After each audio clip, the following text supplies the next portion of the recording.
ભગવાનને તમે માંગો નહીં, એને પામો. પરમાત્માને માગવાથી પરમાત્મા નહીં મળે, પરમાત્માને પામવો પડશે તમારે. તમારી ભક્તિ દ્વારા એ ભક્તિનું ભાથું એટલું બાંધો. તમે દૂધની પાસે એમ કહો, હે દૂધ મને બેઠા બેઠા ઘી આપને, ઘી આપને, એમ આપે? ઘી ન આપે. એમાંથી ઘીને પ્રગટ કરવું પડે. બા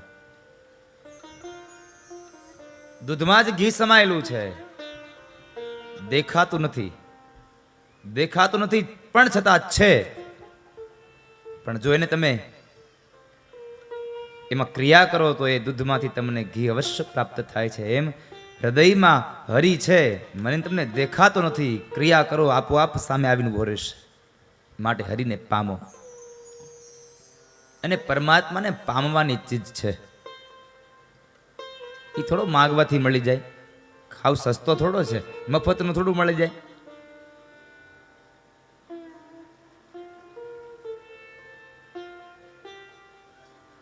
મફતમાં ન મળે. પરમાત્માને પામવાની વાત છે.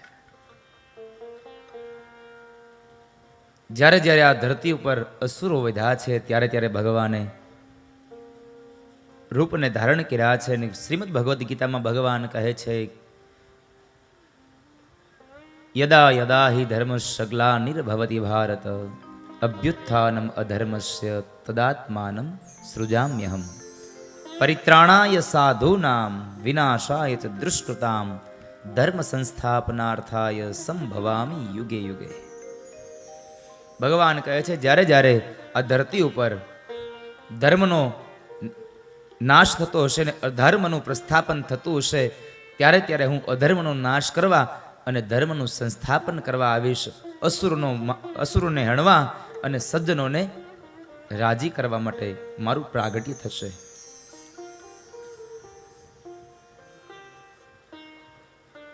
સાધુઓનું રક્ષણ કરવા મારું પ્રાગટ્ય થશે.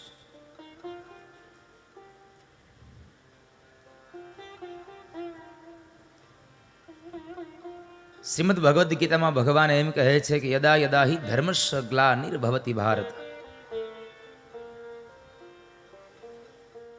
અને રામચરિત માનસમાં ગૌસ્વામી તુલસીદાસજી મહારાજ કહે છે, જબ જબ હોઈ ધર્મ કી હાની બાઢ બઢત અસુરય ભીમાની. શ્રી રામ જય રામ જય જય રામ શ્રી રામ જય રામ જય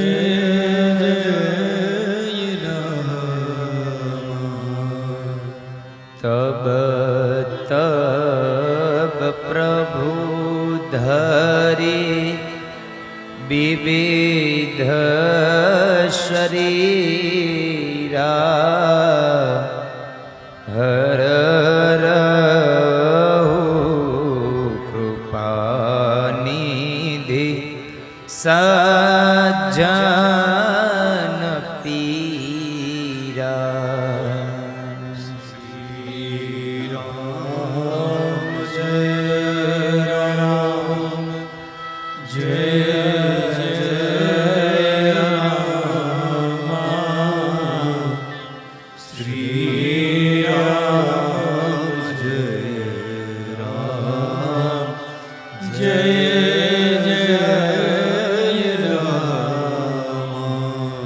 નિજ ઈચ્છા નિર્મિત તનુ માય.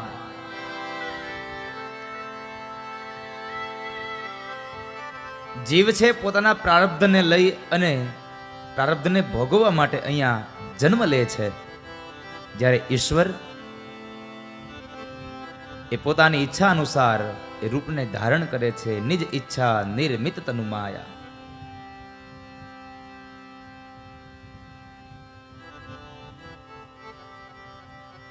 જીવ છે એ કર્મને વશ છે.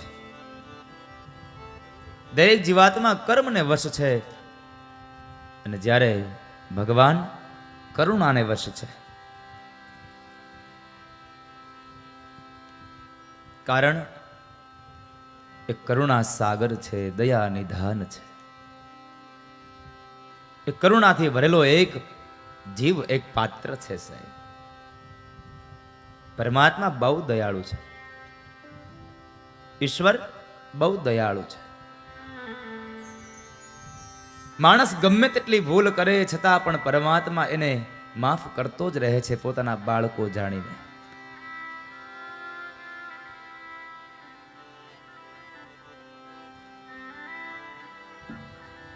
ઈશ્વર ભગવાન છે એ બહુ દયાળુ છે, દરેકને માફ કરતો જ રહે છે.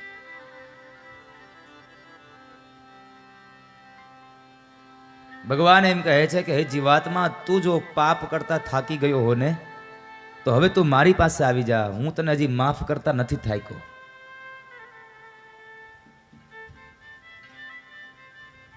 તમે જેટલી ભૂલ કરો એટલી વાર ભગવાન તમને ક્ષમા કરે છે, યા માફ કરે છે.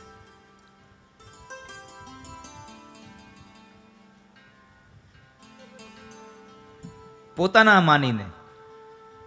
કારણ મહાપુરુષો કહે છે કે ભગવાનના સાચા સગા તો એના ભક્તો છે.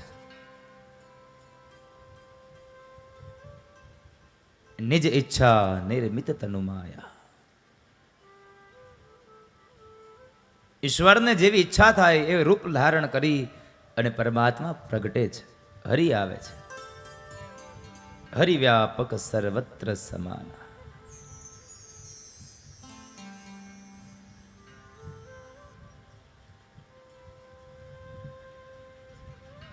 ઈશ્વરનું પ્રાગટ્ય થયું. રાજા જન્મે મહેલમાં અને ચોર જન્મે જેલમાં. આ એક મોટામાં મોટું કૌતુક છે. આવ્યો છે આખા જગતને છોડાવવા અને પોતે જન્મો પાછો બંધનમાં, જેલમાં. આખા જગતને છોડાવવા આવ્યો પણ પાછો પોતે જન્મો જેલમાં, બંધનમાં. રાજા જન્મે મહેલમાં અને ચોર જન્મે જેલમાં.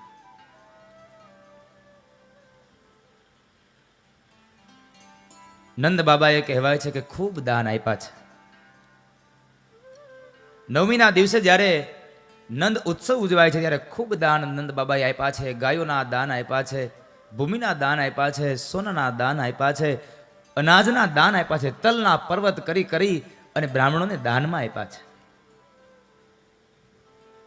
કારણ અમારા ઘરે એક દીકરાનો જન્મ થયો અને આપણે પણ કાલે ભગવાનના જન્મોત્સવની ભેટ બધાએ આપી.